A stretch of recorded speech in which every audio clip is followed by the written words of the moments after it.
This is Tushar sir. I am going to take lecture of physics. Chapter will be alternating current. Chapter 7 class 12. आज का जो आपका topic होगा, इसके last lecture में मैंने आपसे डील किया था AC circuit containing only resistance. आपके पास कोई एसी सर्किट है जिसमें केवल और केवल रेजिस्टेंस है, तो उस केस में वोल्टेज कितना आएगा, करंट कितना आएगा, फेजर डायग्राम आप कैसे ड्रॉ करोगे, फेज एंगल कितना होगा और ग्राफ कैसे बनाओगे, ये सब मैंने आपको लास्ट लेक्चर में मैंने आपसे डील किया हुआ था। अब आज का जो टॉपिक है, आपके पास कोई सर्किट है जिसमें केवल और केवल इंडक्टर लगा हो, जिसमें केवल और केवल इंडक्टर लगा हो, तो उस केस में वोल्टेज कितना होगा, करंट कितना होगा, फेजर डायग्राम आप कैसे ड्रॉ करोगे, फेज एंगल कितना होगा, ग्राफ कैसे बनाओगे, ये हम 4 से 5 चीज़ों को यहाँ पे डिस्कस करते हैं। सबसे पहले मैं इसका डायग्राम ड्रॉ करता हूँ। AC circuit containing only inductor. Inductor में आपने ये इलेक्ट्रोमैग्नेटिक इंडक्शन में पढ़ा है, इंडक्टर को रिप्रेजेंट कैसे करते हो बताओ, ये बताओ, ये इंडक्टर को रिप्रेजेंट करने का तरीका है, क्लियर। इसका इंडक्टेंस L, ये आपने पढ़ा है। इसके लिए वोल्टेज का फॉर्मूला कितना होता है, ये तो इसका EMF कितना होता है, तो इसके लिए EMF का फॉर्मूला है E = L di/dt। रेजिस्टेंस के लिए वोल्टेज का फॉर्मूला V = IR। रेजिस्टेंस प्रतिरोध के लिए वोल्टेज का फॉर्मूला V = IR। इंडक्टर के लिए ये आपने इलेक्ट्रोमैग्नेटिक इंडक्शन में पढ़ा है, वैद्युत चुंबकीय प्रेरण में, कि इसके लिए इंडक्टेंस के लिए वोल्टेज कितना होगा, E = L di/dt।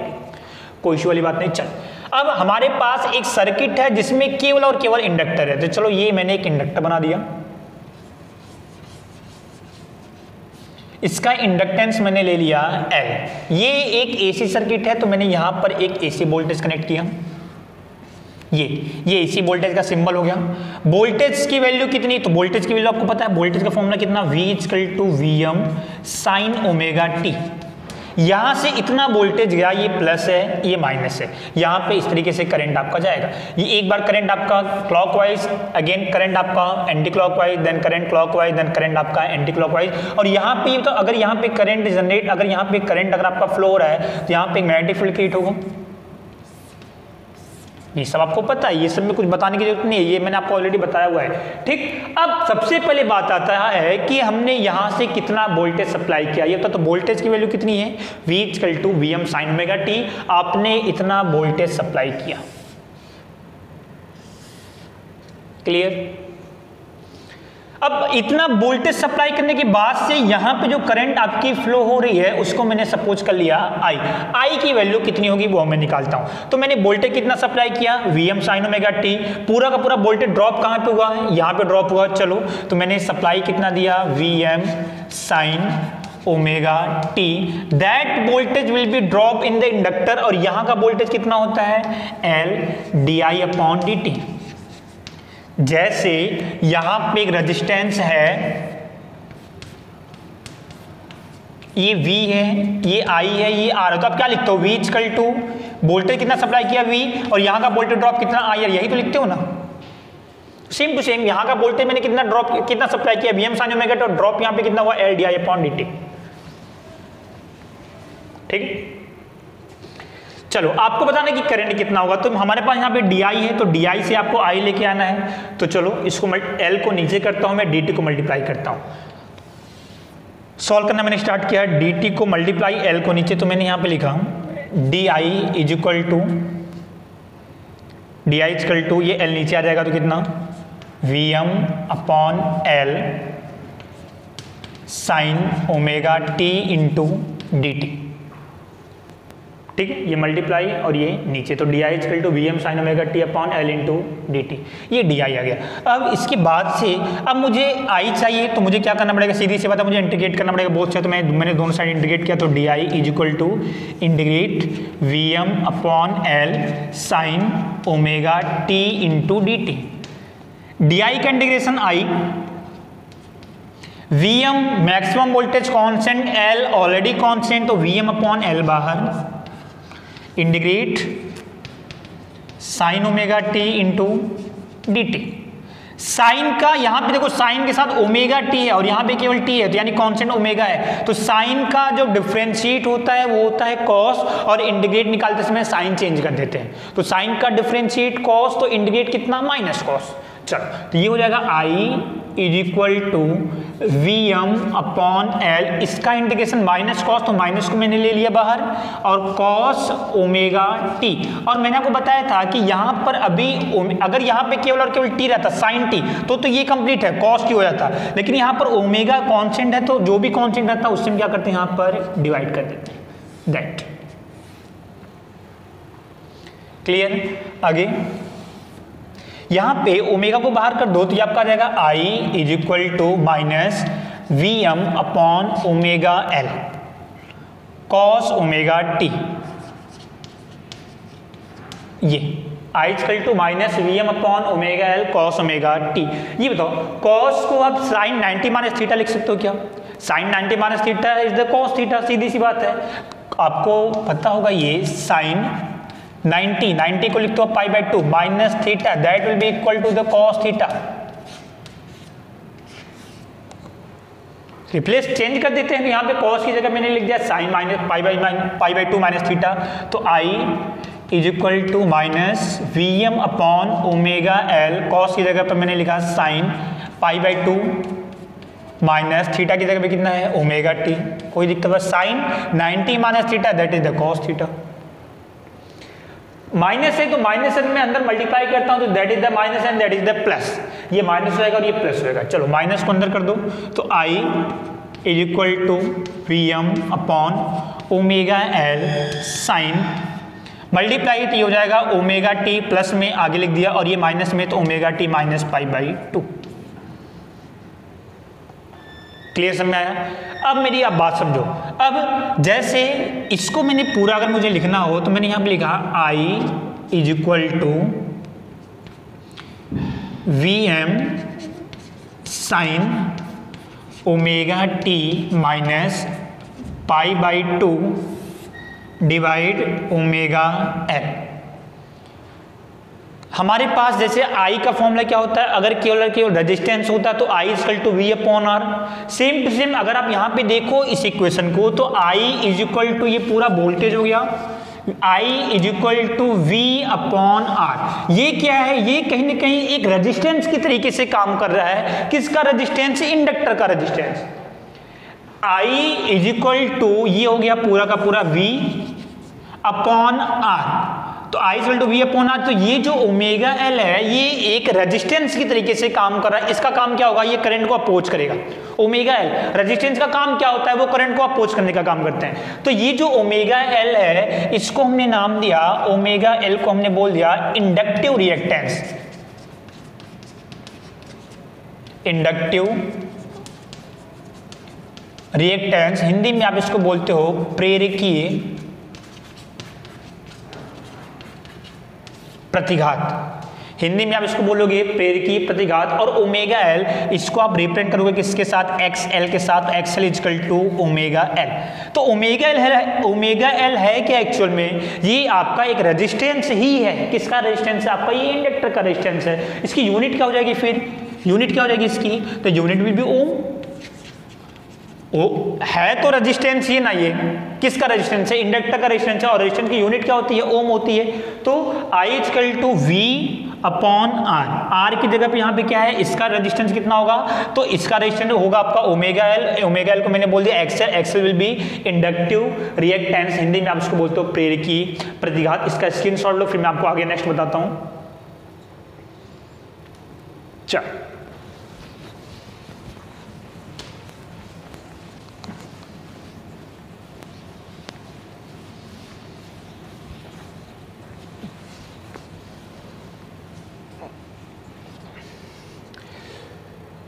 देखो, ये जो आपने निकाला I equal to V M sine omega T minus pi by 2 upon omega L, ये बताओ ये क्या है, Vm क्या है, मैक्सिमम वोल्टेज, मैक्सिमम वोल्टेज। ये क्या है, रेजिस्टेंस। ये बताओ तो V अपॉन R क्या होता है, V upon R is the I। V upon R क्या है, ये I है, यहाँ पे मैक्सिमम वोल्टेज मतलब ये Im हो जाएगा आपका। तो आप इसको लिख सकते हो I is equal to I M sine omega T minus pi by 2। What is the Im? Im is the Vm upon omega L. अगर आपको याद हो तो रेजिस्टेंस के केस में यहां पे आया था Vm अपॉन R, और यहां पे क्या है इंडक्टर के केस में Vm अपॉन ओमेगा L, तो ये हो जाएगा आपका I equal to Im sine omega t minus pi by 2। ये आपका आ गया करंट का इक्वेशन। वोल्टेज का इक्वेशन कितना था? वोल्टेज का इक्वेशन मैंने दिया था, वोल्टेज मैंने कितना सप्लाई किया था? V equal to Vm sine omega t, ये है वोल्टेज का इक्वेशन। ठीक है, ये वोल्टेज का इक्वेशन और ये करंट का इक्वेशन। चलो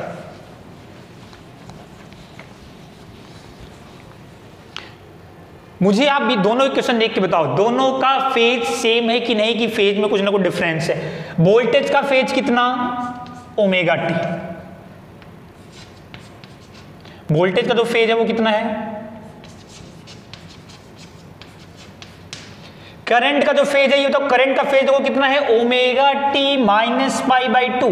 करंट का जो फेज है, करंट की जो कला है वो कितनी है? Omega T minus pi by 2।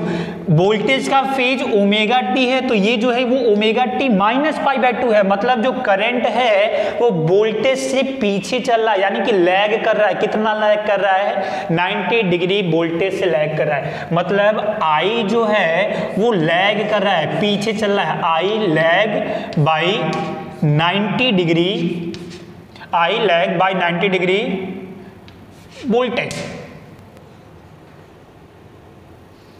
आई जो है वो 90 डिग्री पीछे। फेज में दोनों के कितने डिफरेंस है? यानी यहां पर जो फेज डिफरेंस है, जो कलांतर है वो कितने का है? फेज डिफरेंस कलांतर कितने का है दोनों के बीच में? ये बता, दोनों के बीच में कितने का अंतर है? पाई बाई 2 का। यानी कि रेजिस्टेंस के केस में कितने का फेज डिफरेंस था? 0। प्रतिरोध के केस में कितने का डिफरेंस था? आपका 0। और इंडक्टर के केस में कितने का डिफरेंस है? आपका 90 डिग्री का। और इंडक्टर के केस में जो आई है वो लैग कर रहा है, वो पीछे चल रहा है। कितना पीछे चल रहा है? आपका 90 डिग्री आपका वो आई आपका पीछे चल रहा है। क्लियर समझ में आ गया? चल अब हम ड्रॉ करते हैं इसका phasor diagram. Phasor diagram draw करने के लिए सबसे पहले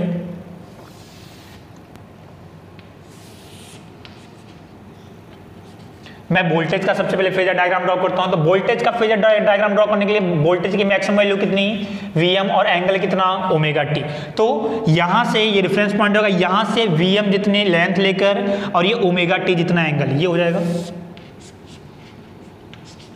ये लेंथ कितनी? Vm, और ये एंगल कितना? Omega T. यहां से अगर मैं इस पे प्रोजेक्शन ड्रॉ करता हूं, ये तो ये क्या हो जाएगा? ये आपका हो जाएगा Vm साइन ओमेगा टी। सब बताया मैंने आपको। ये आपका हो जाएगा कितना? Vm sine omega T. Projection draw करोगे तो ये डायरेक्ट कितना? ये Vm sine omega T. Vm V क्या है? ये वोल्टेज है एट द टाइम t, और Vm क्या है? मैक्सिमम वोल्टेज है। तो इस केस में जब आपका फेज ओमेगा टी है तो इस केस में वोल्टेज कितना आपका? Vm sine omega T. Current कहां पे ड्रॉ करोगे? करंट देखो आपका है, उसका जो फेज है वो omega T minus pi by 2 है। यानी कि यहां से जो करंट है वो माइनस पाई बाई 2 है, यानी कि इससे 90 कम। ये बताओ 90 कम होने का मतलब क्या हुआ? यहां पे कहीं पे आएगा वोल्टेज। देखो ये 90 हो गया। वोल्टेज जहां पे है उससे 90 लेस, वोल्टेज जहां पर है उससे 90 लेस, यानी उससे 90 पीछे।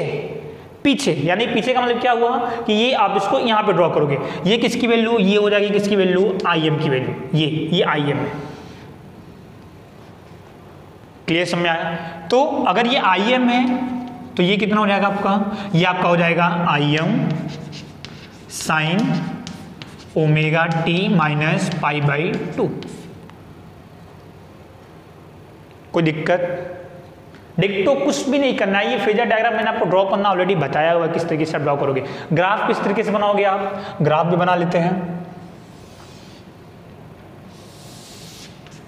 ये टाइम, सब ये वोल्टेज और ये करंट। सबसे पहले मैं वोल्टेज का डायग्राम ड्रॉ करते हैं। वोल्टेज का जो ग्राफ है वो साइन का फंक्शन है। अब मैक्सिमम वोल्टेज कितना? Vm। तो ये हो जाएगा मैक्स। साइन की वैल्यू आपकी प्लस से माइनस की तरफ वेरी करती है, तो ये हो जाएगा प्लस Vm, ये हो जाएगा माइनस Vm, और ये वोल्टेज साइन का फंक्शन है, तो इस तरीके से आप ड्रॉ कर दोगे। ये आपका प्लस मैक्सिमम वोल्टेज, ये आपका माइनस में मैक्सिमम वोल्टेज, सीधी सिंपल।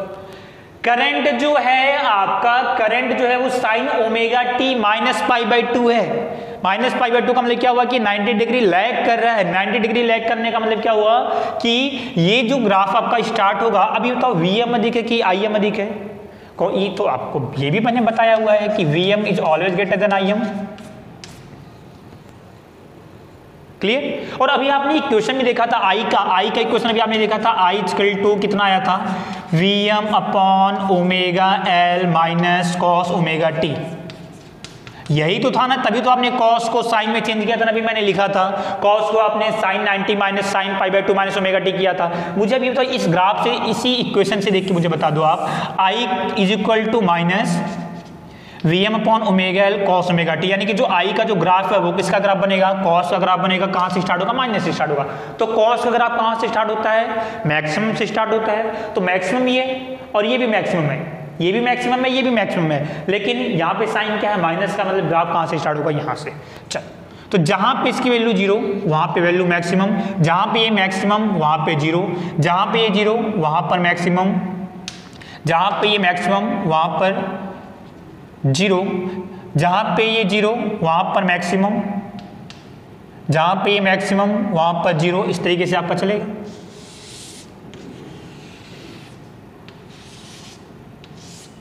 ये आपका आई का ग्राफ हो जाएगा। ये बताओ ये वैल्यू कितनी, ये मैक्सिमम करंट कितनी, Im, ये माइनस Im जो होगा हमेशा हमेशा Vm से लेस ही होगा। तो ये किसका ग्राफ है, ये ग्राफ है किसका, वोल्टेज का, और ये ग्राफ है किसका, करंट का। तो यहां तक हो गया। इसके बाद से हम देखते हैं इसका पावर आप कैसे निकालोगे। तो पावर निकालने के लिए सबसे पहले ये आपके पास आई का इक्वेशन है, I equal to minus Vm upon omega L cos omega T. Power निकालने के लिए पावर का फॉर्मूला क्या होता है, P equal to V into I. देखो इधर इंडक्टर में पावर कितना, पावर लॉस कितना होगा, तो वो निकालने के लिए हमारे पास पावर का फॉर्मूला है। पावर का फॉर्मूला कितना है, P is equal to V into I. Power का फॉर्मूला होता है, चैप्टर नंबर 3 में आपने पढ़ा है। इस चैप्टर में V की जगह पे वोल्टेज आएगा AC वोल्टेज, I की जगह पर करंट आएगी, कौन से करंट, AC करंट। ये बताओ वोल्टेज कितना, वोल्टेज आपने कितना दिया था इंडक्टर में, Vm cos ओमेगा t, ये आपका वोल्टेज था, इनटू करंट कितनी है, तो ये करंट ही, तो ये करंट कितनी आई, ये Vm upon omega L, Vm upon omega L, ये क्या है, ये आपका Im है, V अपॉन आर। मैंने आपको बताया भी था I equal to V upon R, I equal to V upon R, यानी ये क्या है, ये नेट वोल्टेज है और ये नेट रेजिस्टेंस है। इंडक्टर का कुल रेजिस्टेंस कितना है, ओमेगा एल, जिसको आप बोलते हो इंडक्टिव रेजिस्टेंस, प्रेरकी प्रतिघात, ये आपका हो चुका है। ठीक, अब ये Vm अपॉन ओमेगा एल क्या है, मैक्सिमम वोल्टेज अपॉन रेजिस्टेंस, मतलब दैट इज द करंट, यानी Im मैक्सिमम करंट। तो I equal to Im cos omega t, तो I की जगह पर Im cos ओमेगा t, चाहो तब इसको माइनस में लिख दो, बट पावर का मान कभी माइनस में नहीं होगा, पावर की वैल्यू कभी भी माइनस में की नहीं होगी। इसको सॉल्व करते हैं। चल, सॉरी ये पावर, आप ये वोल्टेज आपका साइन में था ना, सॉरी एक मिनट,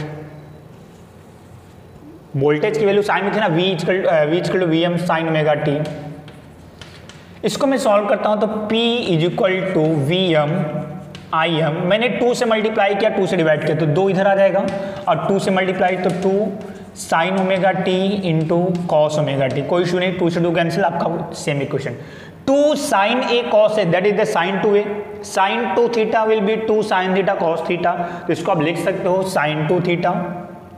मैंने यहाँ पे लिखा P equal to Vm Im upon 2, ये हो जाएगा साइन 2 ओमेगा टी। ये आपका निकला पावर। बात करते हैं एवरेज पावर की। 1 साइकिल में एवरेज पावर कितना होगा, एक साइकिल में एवरेज पावर, औसत पावर का मान कितना होगा, तो मुझे एवरेज निकालना है। तो एवरेज निकालने का तरीका आपको पता है, डायरेक्ट आप इस तरीके से साइन बनाओ, ये आपका हो गया एवरेज। मुझे किसकी, ये बताओ एवरेज P, आपको एवरेज निकालना है, that is the constant Vm Im upon 2, that is the constant, ये आपका कांस्टेंट है। तो इसकी तो कोई एवरेज वैल्यू नहीं होगी, इसकी एवरेज वैल्यू कितनी, तो साइन ओमेगा टी किसका फंक्शन है, टाइम का फंक्शन है। तो मैंने आपको बताया भी था कि इसकी एवरेज वैल्यू अगर आपको निकालनी हो तो क्या करोगे आप, सबसे पहले 1 अब एक साइकिल के लिए निकालना, फुल साइकिल, तो 1/t 0 से t sine 2 omega T dt। और अगर आपको याद हो तो जो आपने रेजिस्टेंस के केस में इस तरीके से किया था, रेजिस्टेंस के केस में या तो स्टार्टिंग में जो मैंने आपको टॉपिक बताया था कि power loss in the AC circuit, AC circuit में कितना पावर लॉस होता है, वहां पर आपने साइन ओमेगा टी की एवरेज वैल्यू निकाली थी, कितनी आई थी 0। साइन स्क्वायर का आपने निकाला था, साइन स्क्वायर का कितना आया था 1/2। बिल्कुल दिमाग में सेट कर लो कि साइन ओमेगा टी की एवरेज वैल्यू कितनी 0, कॉस ओमेगा टी की एवरेज वैल्यू कितनी 0 और साइन स्क्वायर की कितनी 1/2। देखो अब जैसे मैं आपसे बोलता हूँ कि साइन ओमेगा टी की एवरेज वैल्यू कितनी, तो साइन का मतलब क्या हुआ, एक साइकिल, ये बताओ एक साइकिल यही तो है ना, एक बार प्लस में है दूसरी बार माइनस में है, तो ये तो नेट कितना 0 हो जाएगा ना। ये बिल्कुल याद कर लो, इसको सॉल्व करोगे ना तो ये आपका आंसर कितना आएगा 0 आएगा। यहाँ पर साइन होता तो भी उसकी एवरेज वैल्यू 0, कॉस होता तो भी उसकी एवरेज वैल्यू 0, अगर यहाँ पर स्क्वायर होता तो उसकी एवरेज वैल्यू कितनी 1/2। क्लियर समझ आ रहा है। तो ये इसकी एवरेज वैल्यू कितनी होगी, ये हो जाएगा आपका 0, तो पावर कितना आपका आ गया 0।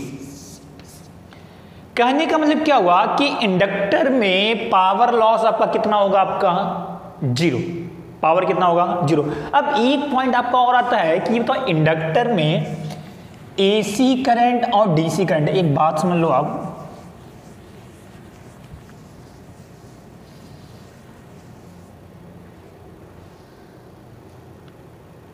ओके तो बस यहीं पे ये आपका टॉपिक यहाँ पर इंडक्टर का एसी सर्किट ओनली इंडक्टर, ये आपका टॉपिक यहाँ पर आपका कंप्लीट होता है। Okay, thank you class.